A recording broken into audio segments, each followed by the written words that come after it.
Who's your commander? Good luck. Equip. Move to combat. Resolves. Right. Now, before you attack Does me, anyone have an answer? well played. Good game.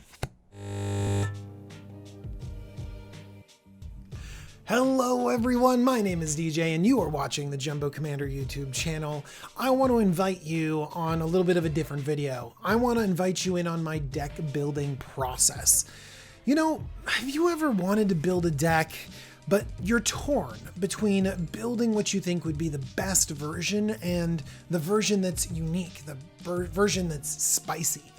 I think that that's what I've run into here today with my artifact deck. And I don't know if you've heard of this little old creature. It's BREW Ethereum Shaper. BREW dominates the artifact world. And I find myself not wanting to build BREW, but still wanting to build artifacts to play with these powerful cards. And I end up being a little bit torn. What do? Do I go with the common build? Do I copy stuff from EDH Rec? Or do I brew something new? I think I'm going to try brewing without BREW. In fact, brewing without any of her colors. I'm going to try to build a mono green artifact deck. Whew. Let's see what this deck will look like. I want to take a look at Ich-Tekik Salvage Splicer combined with Gillanra, Caller of Wirewood. Ich-Tekik Salvage Splicer is 4 and a green for a 1/1 legendary human artificer. When Ich-Tekik Salvage Splicer enters the battlefield, create a 3/3 colorless golem artifact creature token. Whenever an artifact is put into a graveyard from the battlefield, put a +1/+1 counter on Ich-Tekik and a +1/+1 counter on each golem you control. So definitely going to be a few golems in this deck. Ich-Tekik also has Partner, which means I can pair it with whatever I want. I could even make this a multicolored deck, but why infringe on BREW's colors? Let's go with mono green. 2 and a green for a 1/2 legendary elf druid.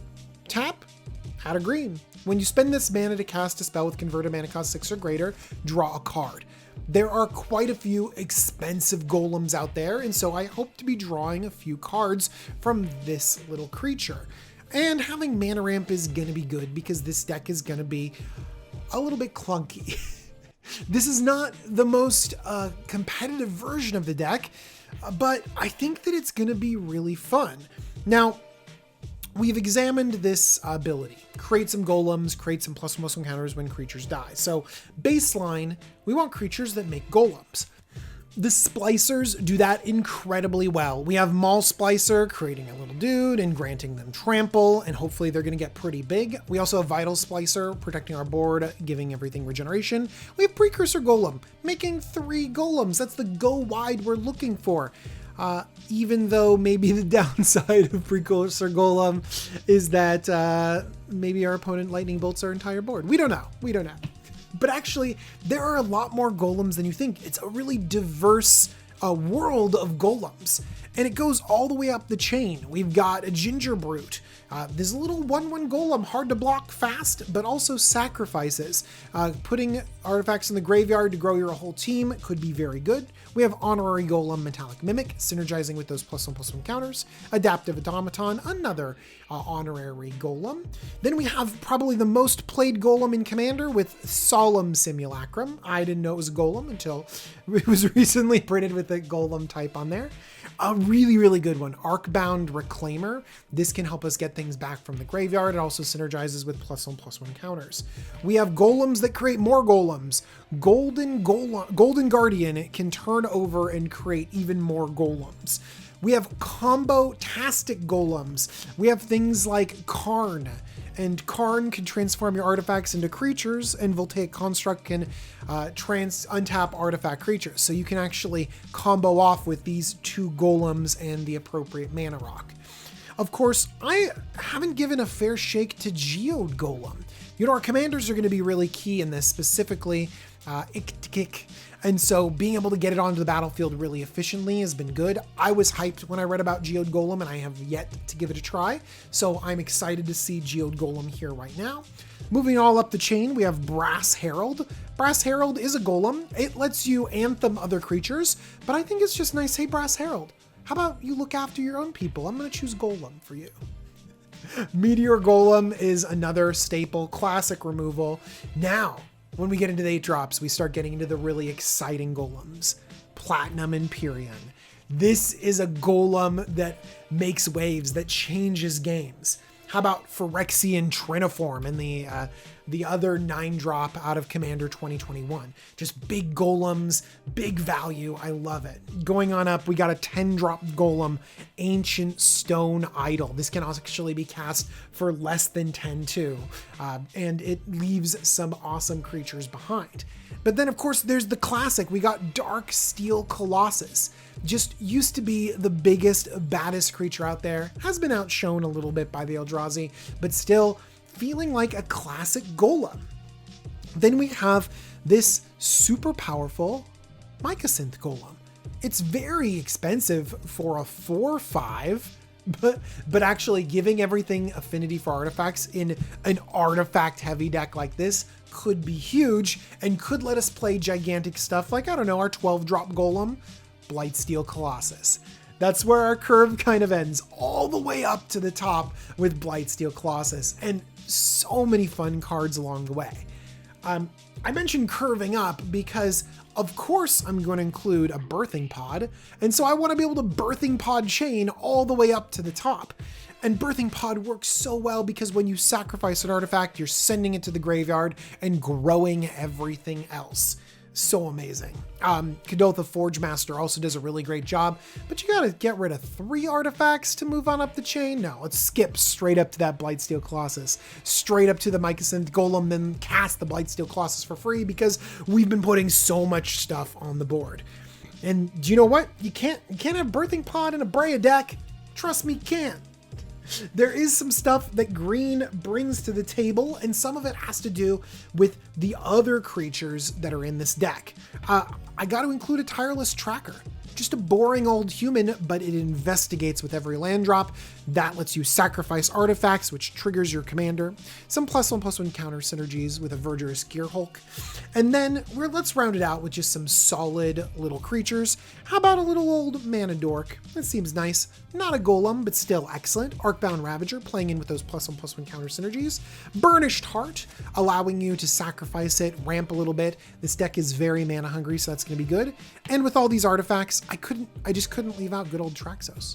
Traxos smashing in, untapping whenever you need to. That is just what this deck is about, because at its core, it is a big creature deck. And of course, we're going to supplement this deck with a little bit of removal. And I'm going to use the removal in card advantage in the terms of Planeswalkers. We're going to start off with just little old Karn, Scion of Urza, giving us some Karn Structs that'll attack in, but also giving us that card advantage that we need. We also have removal with 6 mana Ugin. Removal spell, make some dudes, but also big mana ramp, allowing us to play those cheaper artifacts really well. And then we have bigger Karn, just as like a 7 mana removal spell. And we have big Ugin as a big 8 mana board wipe. We're going to look at All Is Dust, just expensive board wipes right here, allowing you to control the board and leaving your golems intact. And then the biggest removal spell we have in here is Ulamog. Ulamog can be cast pretty easily in this deck, even though it's very mana hungry, to just be a double removal spell. And that's how we've kind of rounded out green. You think green doesn't usually have these board wipes, this firm removal, but in this deck, it really, really does. Now, green also adds to the party some amount of consistency, specifically when it comes to your lands. I'm a big fan of just Ancient Stirrings. Getting the right land you need or the right creature. This is a powerhouse in this deck. Crop rotation gets you exactly the right land you need, and we have a lot of really great lands in this deck. Pier's Whim has everyone sacrifice an artifact, growing your team, but getting a very specific land that you want. Getting specific lands, we also got Expedition Map, sacrificing an artifact, getting the land we need. And we have Uvenwald Hydra. There are other green spells that get the specific lands that you need, but I've gone with these ones because I enjoy them and I think that they are good. Now, if we're getting lands, what lands do we grab? Well, we can always grab an Urza land, complete Tron, get tons of mana, be able to cast stuff. We can also get some stuff that synergizes with +1/+1 counters. There's Nesting Grounds. There's also this Karn's Bastion. Really matches up with our Karn sub-theme that we have. We can even get lands that get us other things. This Eye of Ugin can grab us an Eldrazi if we need to. We got one. So that's good. And then of course we have Inventor's Fair that can grab us anything we want. You know, if you are going crazy and you do have crazy lands, you can get them too. You can get Mishra's Workshop, or you can get a Gaia's Cradle. Two of the most powerful lands in Commander can slot into this deck really nicely. This is also complete overkill. You don't need these crazy expensive lands to be in this deck that's a little bit janky. But if you can do it, you can do it. There are a few more aspects of the deck that deal with +1/+1 counters. The Great Henge is an artifact that belongs in almost every green deck. Card draw, +1/+1 counters are great. Then let's keep our +1/+1 counters with the Ozolith. If we're going to be putting a bunch of +1/+1 counters there, we're going to get board wipe. We're going to need to rebuild. The Ozolith will help us get there. And then Throne of Geth is the big winner in this deck because it can sacrifice artifacts, growing your team, but then also proliferating your team, proliferating those powerful planeswalkers that we were just talking about. You know, getting artifacts in the graveyard whenever you want to is incredibly powerful because it just becomes this big instant speed anthem that your opponents have to answer. And that's why I also like these baubles to sort of round out this deck. You can play these for free, and then whenever you need to, you just sacrifice them. And then suddenly you're drawing cards, you're ramping mana, you're growing your team by +3/+3. It's a huge win out of nowhere. Wow, this green deck has been incredibly fun to brew. Hopefully you have found some inspiration here. Tell me in the comments down below what cards I need to include in this deck because I'm in the process of building it right now. You can also tune in to see me play this deck. I am going to be playing on the Card Kingdom stream tomorrow. That's Wednesday, April 28th. And you can see me battle against Ben Wheeler and the Amazonian, and we're gonna have a great time playing Commander.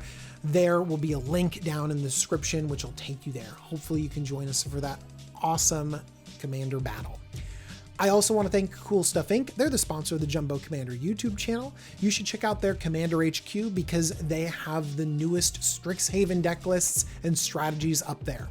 And if you're buying some cards while you're over there, use the coupon code JUMBO5 to save 5% off your order. I also want to thank my patrons. They're amazing. They support me. They help me every single day. And thank you for watching this video. And make sure to let me know how best to build this mono green artifact deck. All right, everyone. Bye-bye.